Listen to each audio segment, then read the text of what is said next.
Hello, beautiful souls. My name is Jenny. Welcome back to another video on Starseed Academy.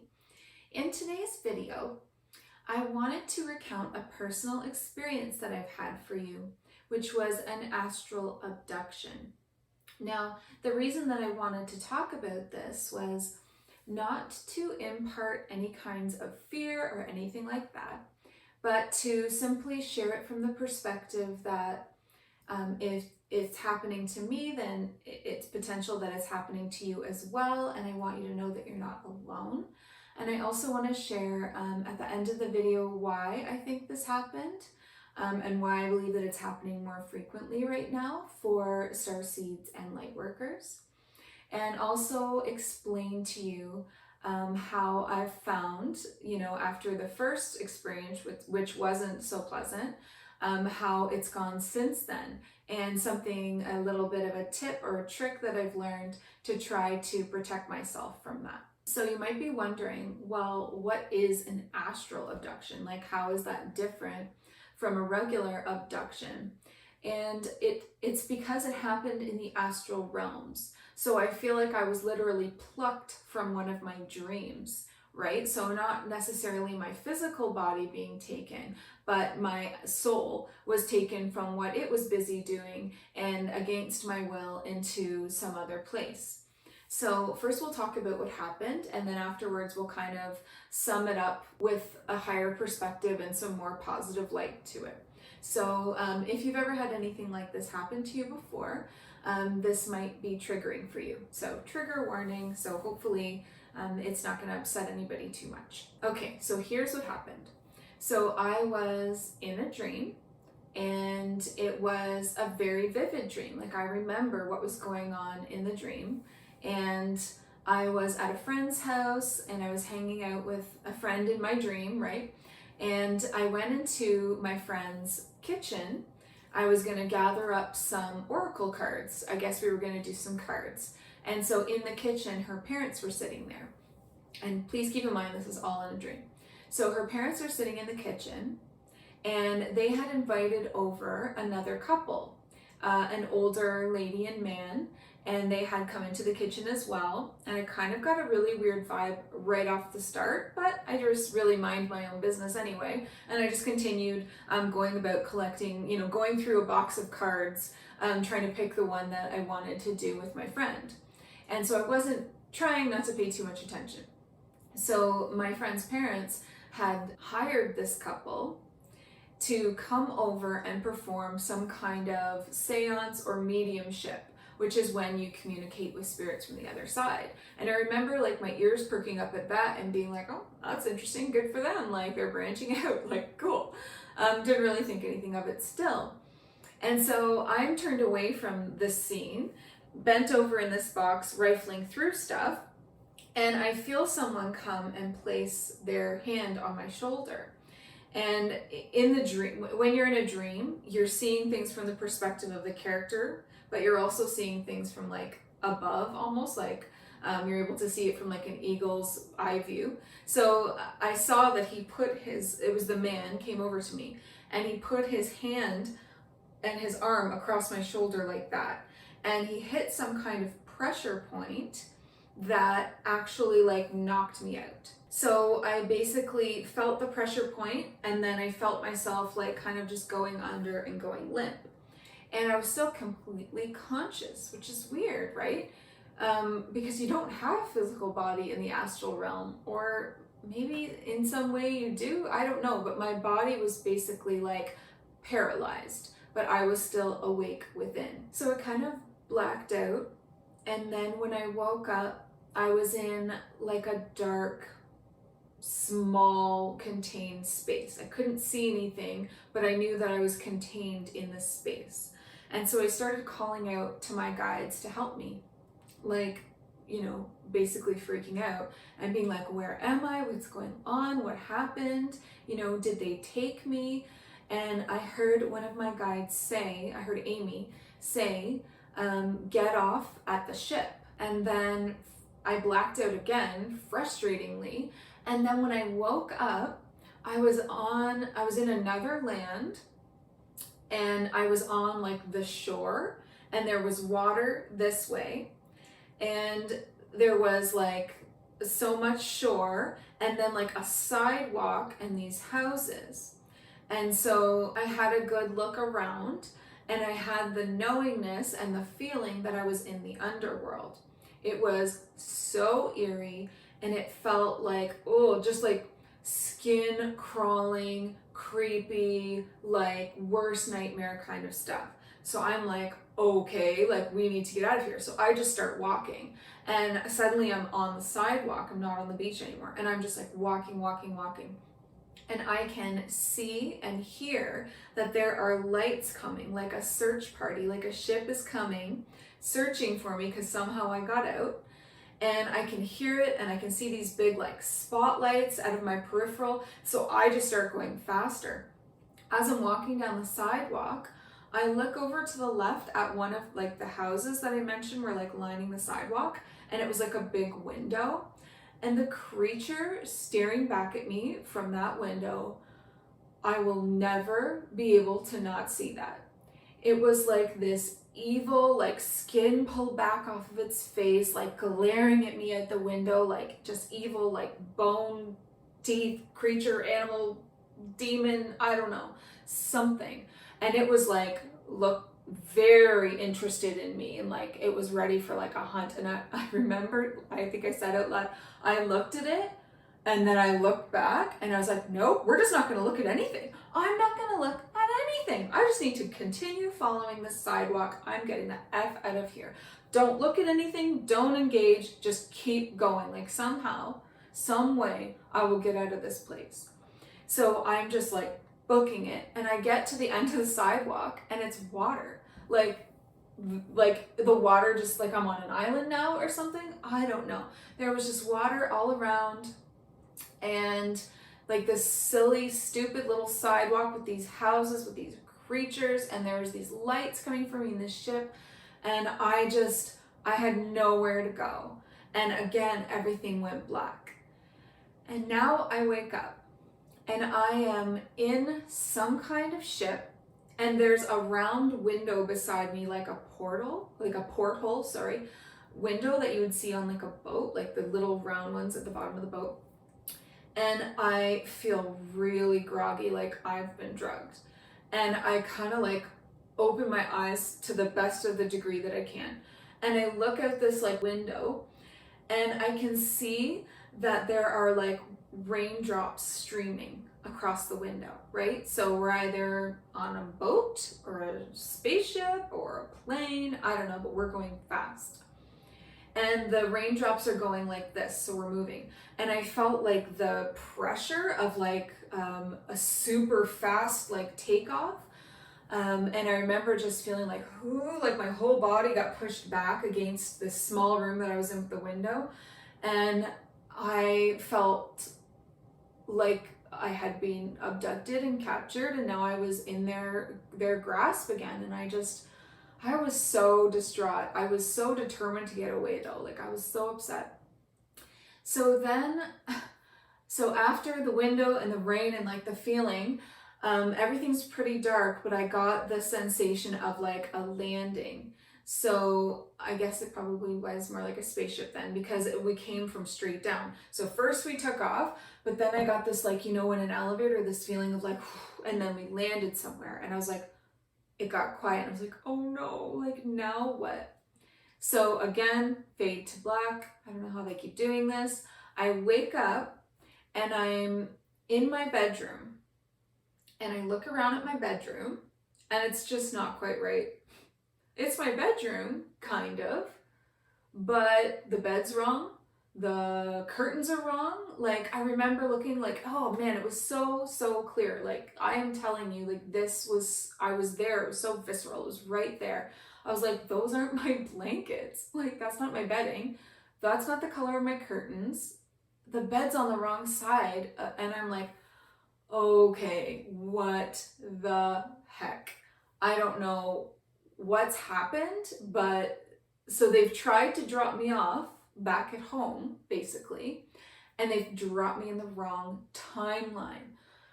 Oh my God, you thought I was panicked before. I was so panicked. I heard so it's nighttime and I'm standing in this bedroom. I guess I was gonna go to bed. Not my bedroom. It's one of the versions of me's bedroom because a lot of it's similar, but it's just not quite right. Wrong timeline. And I have this urgency, like, I need to get out of here. I can't let anyone see me. Like, I'm not supposed to be here. And so I hear someone coming up the stairs to the bedroom. And I just know that it's my husband. And I don't want him to see me because I am not his Jenny. I am this other Jenny, right? And I want to get back to my own timeline. Like, I don't even know how long can you stay here before it becomes permanent. Like, I'm freaked. So I'm like, in the midst of all this panic scramble, I'm also sending out like these telepathic, like, someone help me messages to my guide and team, like screaming. And you know how sometimes you can feel when you're talking to your guides, you can feel their emotions back. They also felt pretty panicked. Like, it wasn't comforting because they were like, oh my God, they were like trying to figure out what to do just as much as I was trying to figure out what to do. Everybody was feeling really frantic. So I hear him coming up the stairs. I don't want to be seen. So in our bedroom, we have like two doors, two ways of entering. You can come in through the ensuite bathroom or you can go through the hallway door. So I'm in the bedroom, I see the way he's coming, so I immediately go through the other door. I throw open the door and I look down and it's just like, there's nothing there. There's just these weird like black wrought iron like railings, almost like there should be a staircase that spirals down because I can see like these weird railings, but there's no stairs to take. And I'm just so panicked that I just throw myself off. I literally just throw myself off of the edge of this like open doorway where there's no ground and I don't know how far I'm gonna fall for, and I don't even care because I'm out of here. So I throw myself off and I'm like falling, and then I land on some kind of platform. And I land on my back and I'm laying there for a second and I'm still in this wrong timeline. And I feel this big, fluffy, like dog come up and check on me, and it starts like licking my face, and like I'm trying to see it, but I'm having trouble keeping my eyes open too. And so this big dog is like this giant white fluffy dog, and it comes, so sweet, it comes and like lays with me. And so I start like, I'm crying and I'm just crying and petting this dog, and I have this knowingness that that's my dog in that timeline. And I also have this knowingness, how weird is this, that my cat in this timeline, her name's Ella and she's white, is the dog in that timeline. What? So I know it's Ella, probably has a different name in that timeline, but she's this giant white fluffy dog instead of this fluffy white cat. So cool. So that kind of tells me, which something that I already knew, that our pets are with us as guides, and they are with us on purpose. Like, it's not just like a random thing. They chose to be with you, because here she is with me as another different kind of pet. Like, she's chosen to be with me. So how cool. So anyway, back to me crying on my back in this weird, like, never-ending, like, channel of platforms and railings, and I'm laying there. I don't appear to be hurt, but I also can't get up. My body's like paralyzed. I can barely open my eyes. This feels like that, like I have been drugged, like I said before. So I'm crying and I'm like petting this version of Ella and just like thanking her for comforting me. Then there's this big noise, like a clap of some kind, like the universe just went whack, and I jolted and I woke up in my own bed, very, very groggy, kind of like looked around blearily, appears to be the correct timeline. So I'm like, I'm back. That sucked. And I try to like sit up in my bed, and I've got like the spins, like I really had been drugged. And I felt so disoriented. I barely got out of bed to go into the bathroom and look at myself in the mirror. And I'm like holding on, like the worst hangover you've ever had, like holding onto the counter to steady myself. I felt so sick that entire day, but for like a few hours in the morning, really bad. And then it started to like fade. And oh man, I felt it didn't fade. Like the feeling of panic, anxiety, distraught, add to that feeling completely violated, like I had been kidnapped from my own dream. Like, who even knew that anybody could do that? I never saw who did it. I just experienced all of these things and sensations and the ship, and I was so mad too. Like, I felt really, really angry. I was pissed at everybody. I was pissed at my team for not protecting me. I kept saying, like, how could you let something like that happen to me? Like, where were you? Like, and once I had calmed down a bit, I had to go for a walk. I went for like a walk in nature, like just a slow, leisurely walk. And I chatted with my team about it once I had calmed down and didn't feel so scared.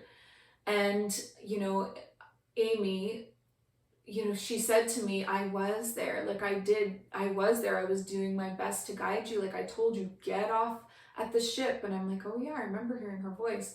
And like they did their best to get me out of that situation, to get me off the ship. And then when I was in the wrong timeline, to try to get me back into the proper timeline. Like they were working overtime. And I believed them because I felt their urgency and their worry for me, and they all felt really bad. And I felt too, like I did a meditation and I felt like this giant group hug, which doesn't happen all the time, but I felt like all of my guides like just surrounding me, just holding on to me, like, you know, like I had really been through something and they were so sorry and they were just trying to comfort me the best that they could and help me understand what happened. So this is just my experience. And so this is just my perspective on why that happened or what happened. So all I can do is speak from personal experience and my own intuition, right? That's all any of us has. But personally, what I think happened and is happening more frequently around the world is that we are in the time of the Great Awakening. And the more negative or low vibrational beings that want control of humanity and Earth and the systems and societies here and the dimension, the third dimension in the matrix, that want to control that for their own means of power and whatever else it is that they want, that they're feeling like their time is almost coming to an end, and that all of these light beings, like 2020 has more people waking up than ever. New awakenings, and then also those of us that have been spiritually awakened for years, deeper awakenings and a deeper urgency to reach out and help others. And so here I am trying to, you know, post all kinds of content about the light through social media, and, you know, my platform's trying to just share it as much as I can, reach as many people as possible, help as many people as possible to have their own spiritual awakening so that they in turn can then share it with others. Because as you wake up others who wake up others who wake up others, and it's like this beautiful ripple effect. We're trying to get to this place of a tipping point in the conscious collective. So we're trying to get enough people awakened and of the light that it's a tipping point towards the light. So if we can get like half or just over half of the collective consciousness thinking about love, unity, oneness, light, working on themselves, working on forgiveness, then it completely eradicates the darker, more negative, low vibrational people and beings that are all about themselves, service to self, right? So I think that, you know, after I kind of restarted things with Starseed Academy, and because 2020 really triggered that for me, that, you know, why did I take a break from this? This is what I really want to do. And so I started, like, you know, hitting the content hard and sharing hard, and then all of a sudden started up YouTube channel again. And I think that I had basically like a target on my back because I was trying so hard to bring the light in of source and onto the planet, like to ground that light here on the planet for others. And so I do think that other starseeds and lightworkers might be experiencing things like this. Maybe not as dramatic, maybe more dramatic, maybe in the astral realm, maybe right in the physical realm, maybe through like friends and family that are suddenly persecuting them, or coworkers and bosses, or all of a sudden just getting, you know, these negative vibes that are trying to shut you down in some way. And I feel like that experience was supposed to like scare me maybe away from doing what I'm doing.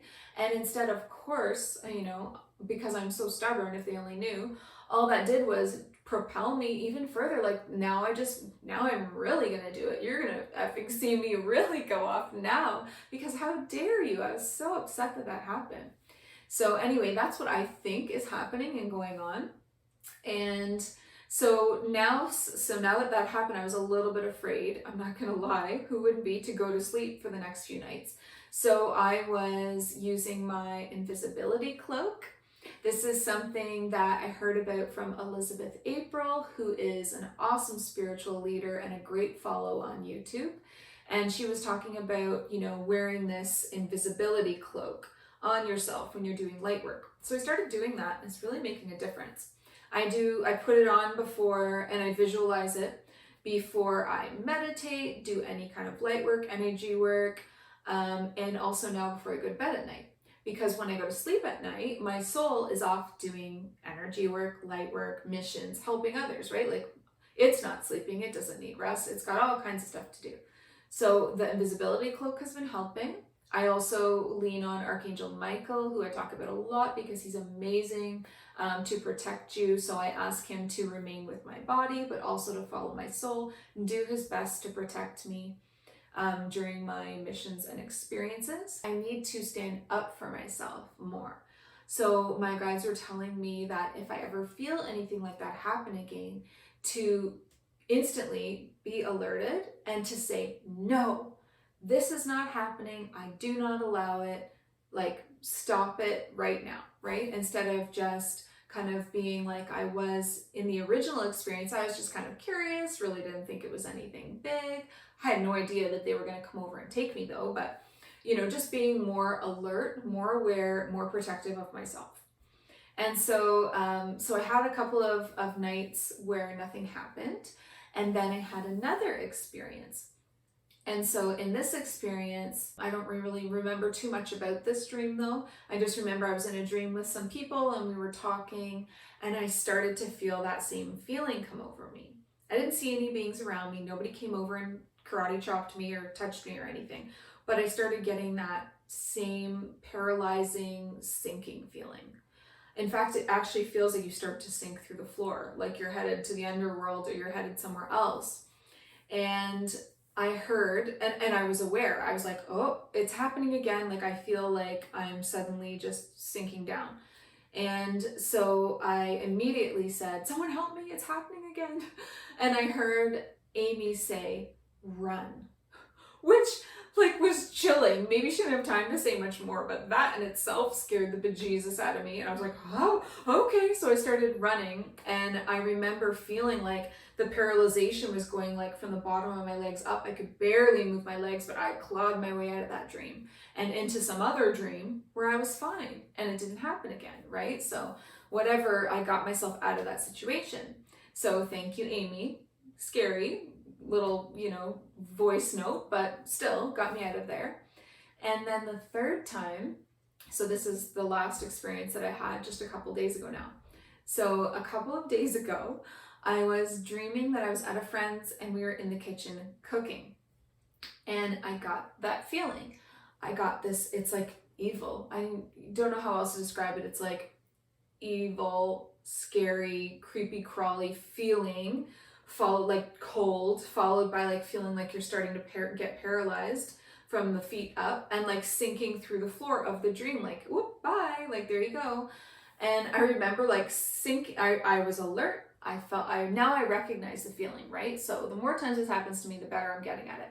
So I recognize the feeling, my body's sinking, I get to like sunk up to my waist in the floor of this dream, and I go, no, I am love. And I said this, like I yelled it with so much conviction, I am love. I am the source. I am love itself. I am unconditional love. I am love. I am love. I am love. And I felt like almost like something released me. Maybe I was like visualizing this, but it felt like these claws just released me. And so I was like, oh, keep going. I am love. I love myself and I love all of the souls and I believe in the source and love. And I know that we are all one. And I just started like, I don't know, having like a soapbox preaching session. And I slowly unsunk, if that's a word, just came all the way back out and like popped back onto the floor in the kitchen. And like the true badass that I am, I just continued on with my dream. Like I was like, sink, fight against it, fought my way back, popped back up, and I turned to my friend in the dream. I'm like, so what are we cooking? And I just continued on. And I was like, oh, praise Jesus, that went so well. I couldn't wait to tell my husband the next day when I woke up that I had finally figured it out, that I fought my way back with love and source light and source energy. And they had no way of holding on to me. They released me and I was back in my dream and I just continued on. So in a weird way, all of this is a lesson. I mean, obviously it's a lesson, right? Everything happens for a reason, but also a blessing. Because now I know the signs. I know what it feels like. And I feel like this is going to come in handy for me at a later date or just continue to be handy to know what it feels like when someone is trying to abduct you and take you against your will, and those not being beings of the light, like not a happy-go-lucky, like let's go get healed on a ship abduction. No, like a drag you to the underworld kind of thing. So now I know the feeling. I know what not to do. I know what it takes to release their grasp on me. And I know now that it's possible that it can happen to me. Like I don't have this, like I'm infallible, naivety about me now. Now I know, no, be more alert, protect yourself. And if you feel anything weird, shut it down right away. You know, don't be so like happy-go-lucky, loving to all beings and like just ride things out. It's not okay. They're not allowed to just take me against my will if I don't allow it. And so I found, you know, maybe they had all these loopholes for some way that they could take me in the beginning, but I found a way to fight my way back to the light. So it was really like symbolic. It was really traumatic. The first experience anyway was the traumatic one and stayed with me for a lot of days. But I just wanted to share it because as this community is all going to be all Starseeds and Lightworkers, then this is something that could be possibly happening to you. And I just want you to know that like it is about us being in the time of the end. Like don't kid yourselves. I really truly feel it, and things are ramping up higher than ever of, you know, between the light and the darkness on the planet, and the polarity. And of course polarity is important for us. It's not as if we need to eradicate the darkness. I'm not saying that. It's not about, you know, the light needs to overcome the darkness. It's about balance. It's about that there's a place for everyone and people should have their free will. And if humans and souls on Earth are being controlled and having their free will taken away or tried to, then that's not okay. And so that's the balance that we need to get back to, is that everyone has their free will and is not being controlled in their mind, in their energy, in their soul, through like the social conditioning, the media programming, the you know, EFT frequencies, the food that we're eating, the things they're spraying in the sky, like all of that is a blight against free will, and it's not okay. So they've totally crossed boundaries with what's allowed and what's not allowed. And so we need to get back to a place of balance and complete free will so that people can continue to have their experiences in an authentic way while on Earth, because Earth is so important as like a school, as a teaching school for souls. So anyway, I mean, I hope that this experience is, I know it's really weird and all of that, but I hope that it helps somebody. And if it just helps one person, then that's pretty much enough for me. And it's also really good to find a place and a community where we can talk about stuff like this. So that's why I've created Starseed Academy, so that we can talk about all the weird, crazy, strange things that are regular life for us as Starseeds and Lightworkers. So anyway, please do like and share this video if you think that it's going to help someone and if you liked the content.